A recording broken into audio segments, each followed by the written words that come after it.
ಎಲ್ಲರಿಗೂ ನಮಸ್ಕಾರ. ಇನ್ಫೋಸ್ಟ್ರೀಮ್ ಯೂಟ್ಯೂಬ್ ಚಾನೆಲ್ಗೆ ಎಲ್ಲರಿಗೂ ಕೂಡ ಸ್ವಾಗತ. ಈ ವಿಡಿಯೋದಲ್ಲಿ ನಾವು different operations that can be performed on graph ಅನ್ನ ಡಿಸ್ಕಸ್ ಮಾಡ್ತಾ ಹೋಗೋಣ. ಅಂದ್ರೆ ಒಂದು ಗ್ರಾಫ್ ಇದೆ ಅಂತಂದ್ರೆ ಅದರ ಮೇಲೆ ನಾವು ಯಾವ ಯಾವ ಆಪರೇಷನ್ಸ್ ಅನ್ನ ಅಪ್ಲೈ ಮಾಡಬಹುದು ಅಂತ. ಟೋಟಲ್ 7 ಆಪರೇಷನ್ಸ್ ಬರುತ್ತೆ. ಒಂದೊಂದಾಗಿ ನೀಟಾಗಿ ಅರ್ಥ ಮಾಡ್ಕೊಂತ ಹೋಗೋಣ. ಸೊ ಫಸ್ಟ್ ಮೊದಲನೇದು ಯೂನಿಯನ್. ಯೂನಿಯನ್ ಅಂತ ಅಂದ್ರೇನು? Combination of all graph. ಈಗ ನನ್ನ ಹತ್ರ ಗ್ರಾಫ್ G1 ಇದೆ, ಗ್ರಾಫ್ G2 ಇದೆ. ಅವೆರಡನ್ನೂ ಕೂಡ ಸೇರಿಸ್ಬಿಟ್ಟು ನಾನು ಹೊಸ ಗ್ರಾಫ್ ಅನ್ನ ಕನ್ಸ್ಟ್ರಕ್ಟ್ ಮಾಡ್ಬೇಕು. ಅದನ್ನೇ ನಾವೇನಂತ ಕರಿತೀವಿ? Union. It is A combination of all graph G1 and G2. So ಇವಾಗ ನನ್ನ ಹತ್ರ ಎರಡು ಗ್ರಾಫ್ ಇದೆ. ಸೊ ಇದನ್ನ ನಾನು G1 ಗ್ರಾಫ್, ಇದನ್ನ G2 ಗ್ರಾಫ್ ಅಂತ ತಗೊಂಡ್ರೆ ಇವೆರಡನ್ನೂ ಕೂಡ ಕಂಬೈನ್ ಮಾಡಬೇಕು. ಸೊ ನೋಡಿ, ಇಲ್ಲಿ G1 V1, E1 ಅಂತ ಬಂದಿದ್ದಾರೆ. ಸೊ ನಾವು ಗ್ರಾಫ್ ಅನ್ನ ಯಾವ ರೀತಿ ರೆಪ್ರೆಸೆಂಟ್ ಮಾಡ್ತೀವಿ? G ಆಫ್ V, E ಅಂತಂದ್ರೆ combination of the vertices and the edges will be called as graph ಅಲ್ವಾ? ಎಸ್. ಸೊ ಅದನ್ನೇ ಇವ್ರು ಏನ್ ರೆಪ್ರೆಸೆಂಟ್ ಮಾಡ್ತಾ ಇದ್ದಾರೆ? ಗ್ರಾಫ್ G1 ನಲ್ಲಿ ಇರುವಂತಹ ವರ್ಟಿಸಿಸ್ ಮತ್ತೆ ಎಡ್ಜಸ್, ಗ್ರಾಫ್ 2 ಅಲ್ಲಿ ಇರುವಂತಹ ವರ್ಟಿಸಿಸ್ ಮತ್ತೆ ಎಡ್ಜಸ್. ಸೊ ಈಗ ಗ್ರಾಫ್ 3 ನಾನು ಕನ್ಸ್ಟ್ರಕ್ಟ್ ಮಾಡಬೇಕು, which is A union of this graph G1 and graph G2. ನೋಡಿ, graph G1 union graph G2, ಸರಿನಾ? ಸೊ ಇವಾಗ ಇಲ್ಲಿ ಏನಾಗುತ್ತೆ? ವರ್ಟಿಸಿಸ್ ಗಳು ಮತ್ತೆ ಎಡ್ಜ್ ಗಳು ಎರಡೂ ಕೂಡ ಏನಾಗ್ತವೆ? ಯೂನಿಯನ್ ಆಗ್ತವೆ, ಅಂತಂದ್ರೆ ಕಂಬೈನ್ ಆಗ್ತಾ ಹೋಗ್ತವೆ. Vertices V of G1 union G2, ಅದನ್ನ ಯಾವ ರೀತಿ ಬರೀಬಹುದು? V of G1 union V of G2. V ಅಂದ್ರೆ ಏನು? Vertices. E of G1 union G2 ನ ಯಾವ ರೀತಿ ಬರೀಬಹುದು? E of G1 union E of G2. So ಇವಾಗ ಎಕ್ಸಾಂಪಲ್ ಅನ್ನ ಎಕ್ಸ್ಪ್ಲೈನ್ ಮಾಡ್ತೀನಿ, ಅವಾಗ ಕ್ಲಿಯರ್ ಆಗ್ತಾ ಹೋಗುತ್ತೆ. ಸೊ ನೋಡಿ, ಇವಾಗ G1 ಇದೆ, G2 ಇದೆ, ಇವೆರಡನ್ನೂ ಸೇರಿಸಿ ಕಂಬೈನ್ಡ್ ಆಗಿ ನಾನು ಬರೀಬೇಕು. ಫಸ್ಟ್ G1 ಅನ್ನ ಆಸ್ ಇಟ್ ಈಸ್ ಬರ್ಕೊಳ್ರಿ, ಯಾವ ರೀತಿ ಇದೆ ಅದೇ ರೀತಿ.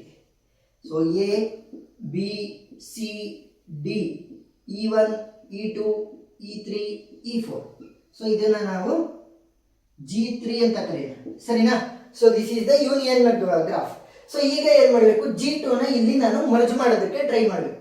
ಸೊ A ಇದೆ, B ಇದೆ, ಇಲ್ಲೂ ಕೂಡ A ಇದೆ, B ಇದೆ, ವರ್ಟಿಸಿಸ್ಗಳು. ಸೊ ನಾನು ಮರ್ಜ್ ಮಾಡಬಹುದಾ? ಎಸ್. ಸೊ ವರ್ಟಿಸಿಸ್ ಏನು? E. So A B E1, A B E1 correct ಇದೆಯಾ? ಎಸ್. ಸೊ ಇನ್ನು ಉಳಿದಿದ್ದೆಲ್ಲ ಬರೀರಿ, E6 ಮತ್ತೆ E7. ಸೊ ಇವಾಗ ಏನಾಯ್ತು? ಎರಡು ಗ್ರಾಫ್ ಅನ್ನ ಸೇರಿಸ್ಬಿಟ್ಟು ಯೂನಿಯನ್ ಆಗಿ ಬರ್ದಿದ್ದೀವಿ. Next intersection. ಸೊ ಇಂಟರ್ಸೆಕ್ಷನ್ ಅಂತಂದ್ರೇನು? ಕಾಮನ್ ಎಲಿಮೆಂಟ್ ಇರಬೇಕು.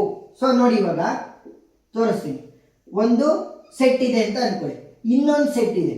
ಈ ಎರಡು ಸೆಟ್ಗಳ ಮಧ್ಯೆ ಇರುವಂತ ಕಾಮನ್ ಎಲಿಮೆಂಟ್ ಅನ್ನೇ ನಾವೇನಂತ ಕರೆಯೋದು? ಇಂಟರ್ಸೆಕ್ಷನ್, ಸರಿನಾ? ಸೊ ಇಂಟರ್ಸೆಕ್ಷನ್ ಅಂದ್ರೇನು?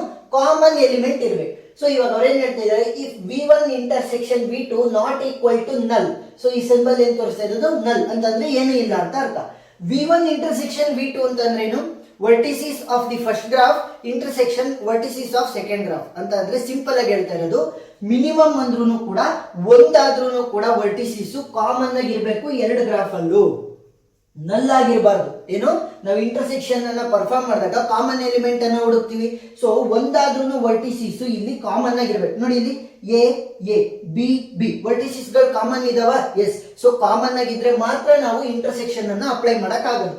Next, vertex set is V1 intersection V2 and edge set is E1 intersection E2 is called as the intersection of G1 and G2 denoted by G1 intersection G2.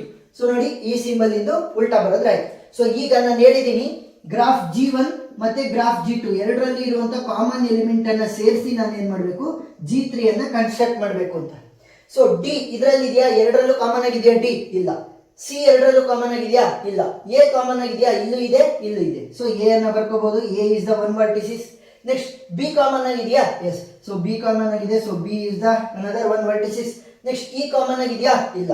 So ಇವಾಗ edge ಅನ್ನ ನೋಡ್ತಾ ಹೋದ್ರೆ A ಮತ್ತೆ B ಮಧ್ಯೆ ಒಂದು edge ಇದೆ, which is E1. So ಇದು ಕೂಡ ಕಾಮನ್ ಆಗಿದೆ. ಸೊ ನಾವಿಲ್ಲಿ ಏನ್ ಮಾಡ್ತಾ ಇರೋದು? ನಾವು ಎರಡರಲ್ಲೂ ಕಾಮನ್ ಆಗಿರುವಂತದ್ದನ್ನ ಮಾತ್ರ ನಾವಿಲ್ಲಿ ರೆಪ್ರೆಸೆಂಟ್ ಮಾಡ್ತಾ ಹೋಗ್ತಾ ಇದೀವಿ, ಸರಿನಾ? ಸೊ ಇದರಲ್ಲಿ ಕಾಮನ್ ಇರುವಂತದ್ದನ್ನ ಮಾತ್ರ ನಾವು ರೆಪ್ರೆಸೆಂಟ್ ಮಾಡ್ಬೇಕು. ಸೊ ನೆಕ್ಸ್ಟ್ ಹೋಗೋಣ. ಸೊ ಈಗ ರಿಂಗ್ ಸಮ್ ಅಥವಾ ಸಿಮೆಟ್ರಿಕ್ ಡಿಫರೆನ್ಸ್. ಸೊ ಯಾವ ರೀತಿ ರೆಪ್ರೆಸೆಂಟ್ ಮಾಡ್ತೀವಿ? ಅದನ್ನ ಪ್ಲಸ್, ಅದರ ಸುತ್ತ ಸರ್ಕಲ್. ಸೊ ಇವಾಗ very easy. ring sum of two graph G1 and G2 is a graph consisting of vertex set V of G1 union V of G2 and the edges of that are either in G1 or G2 but not both. So very easy ಆಗಿ ಇದರಿಂದ ಅರ್ಥ ಆಗುತ್ತೆ ನೋಡಿ. ಏನು symmetric difference of G1 and G2 ಅಂತಂದ್ರೆ G1 union G2 minus G1 intersection G2. So ಎರಡನ್ನೂ ಕೂಡ already ಹೇಳಿದ್ದೀನಿ, ಯೂನಿಯನ್ ಯಾವ ರೀತಿ ವರ್ಕ್ ಆಗುತ್ತೆ ಮತ್ತೆ ಇಂಟರ್ಸೆಕ್ಷನ್ ಯಾವ ರೀತಿ ವರ್ಕ್ ಆಗುತ್ತೆ ಅಂತ. ಸೊ ಈಗ ನನಗೆ ಎರಡು ಗ್ರಾಫ್ ಅನ್ನ ಕೊಟ್ಟಿದ್ದಾರೆ, ಇದನ್ನ G1 ಅಂತ ತಗೊಂತೀನಿ, ಇದನ್ನ G2 ಅಂತ ತಗೊಂತೀನಿ. ಸೊ ಫಸ್ಟ್ ಏನ್ ಮಾಡೋಣ, G1 ಯೂನಿಯನ್ G2 ಅನ್ನ ಮಾಡಬೇಕು. G1 ಅನ್ನ ಆಸ್ ಇಟ್ ಈಸ್ ಬರ್ಕೊಡ್ರಿ. So this is V1, V2, V3, V4, V5, F, E, C, D, A, B. ಸರಿನಾ? ಸೊ ಇವಾಗ ಏನ್ ಮಾಡಬೇಕು, ಇದಕ್ಕೆ ಎರಡನೇ ಗ್ರಾಫ್ ಅನ್ನ ಮರ್ಜ್ ಮಾಡಬೇಕು. ಸೊ V1 ಕಾಮನ್ ಇದೆ, V2 ಕಾಮನ್ ಇದೆ, V3 ಕಾಮನ್ ಇದೆ. ಸೊ ಇಲ್ಲೇನಾಗ್ತಾ ಇದೆ ನೋಡಿ, ಸೇಮ್ ಮರ್ಜ್ ಮಾಡ್ತಾ ಹೋಗಿ ಅಷ್ಟೇ. ಸೊ ಇಲ್ಲಿ V5, ಸೊ ಇಲ್ಲಿ V5 ಇದೆ, ಸೊ V5 ಕನೆಕ್ಟ್ ಮಾಡಬೇಕು. This is V6, this is L, next ಇದು K ಆಗುತ್ತೆ. ಇಲ್ಲಿ G ಇನ್ನೊಂದು ಬರುತ್ತೆ ನೋಡಿ, ಇಲ್ಲಿ B ಇತ್ತು ಬಟ್ ಇಲ್ಲಿ G ಇದೆ, ಸೊ G ಇನ್ನೊಂದು ಎಡ್ಜ್ ಬರುತ್ತೆ, ಎಡ್ಜ್ ಇದೆ. ನೆಕ್ಸ್ಟ್ ಇದು H. ಸೊ ಇವಾಗ ಏನ್ ಮಾಡಿದ್ವಿ, ನಾವು ಎರಡನ್ನೂ ಕೂಡ ಕಂಬೈನ್ ಮಾಡಿದ್ವಿ ಅಂತಂದ್ರೆ ಯೂನಿಯನ್ ಅನ್ನ ಮಾಡಾಯ್ತು. So this is G1 union G2.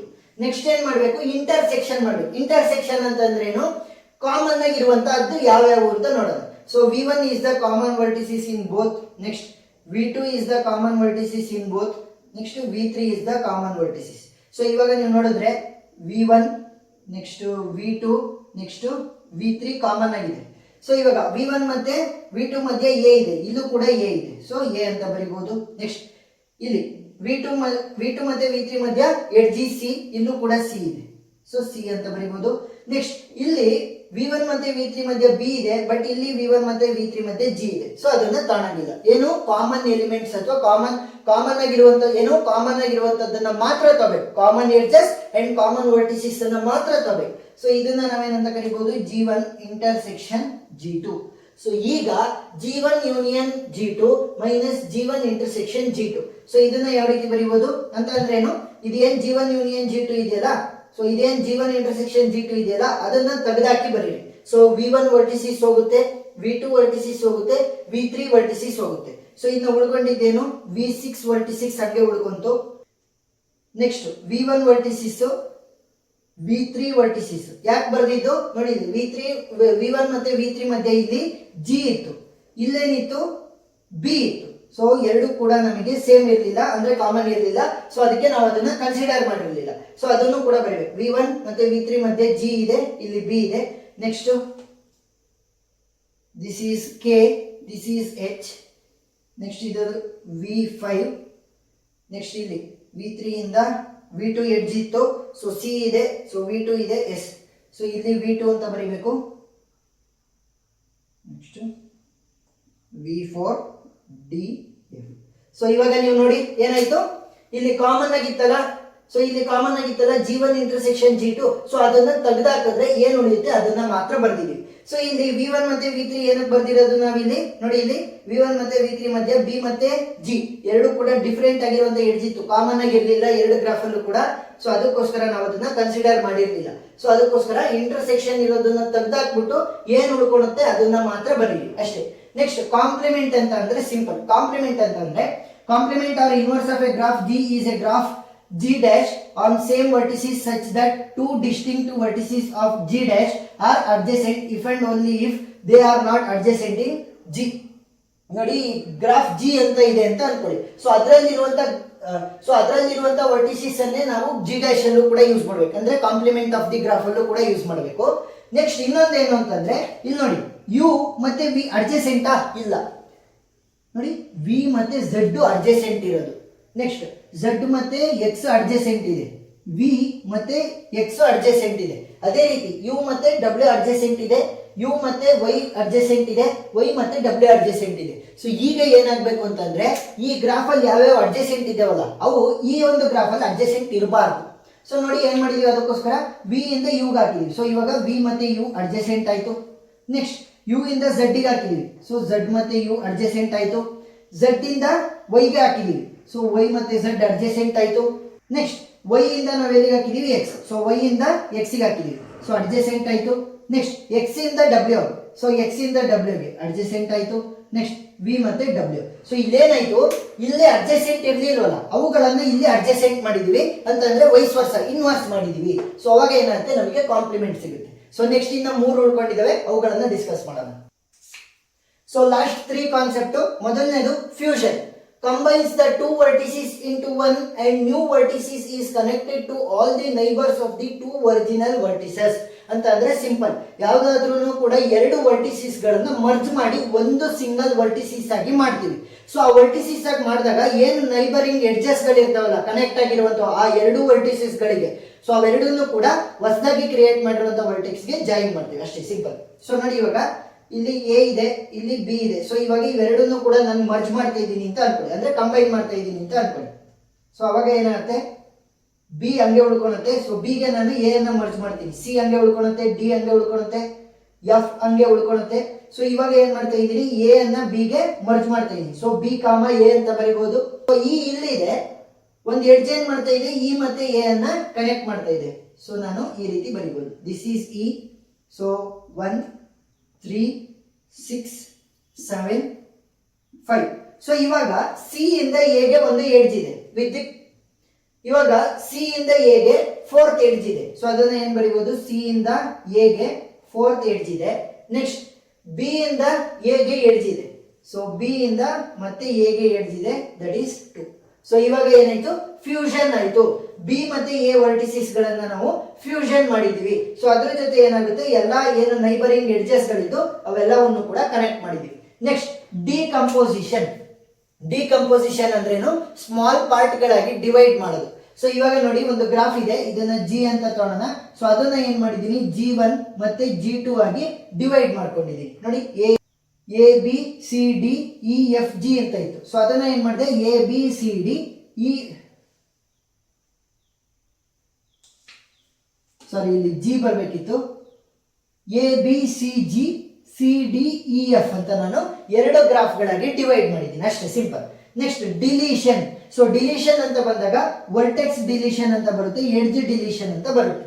So ಈಗ ವರ್ಟೆಕ್ಸ್ ಅನ್ನ ಡಿಲೀಟ್ ಮಾಡ್ತಾ ಇದ್ದೀನಿ ಅಂತ ಅನ್ಕೊಳ್ಳಿ. ಫಾರ್ ಎಕ್ಸಾಂಪಲ್ ಬಿ ವರ್ಟೆಕ್ಸ್ ಅನ್ನ ಡಿಲೀಟ್ ಮಾಡ್ತಾ ಇದ್ದೀನಿ.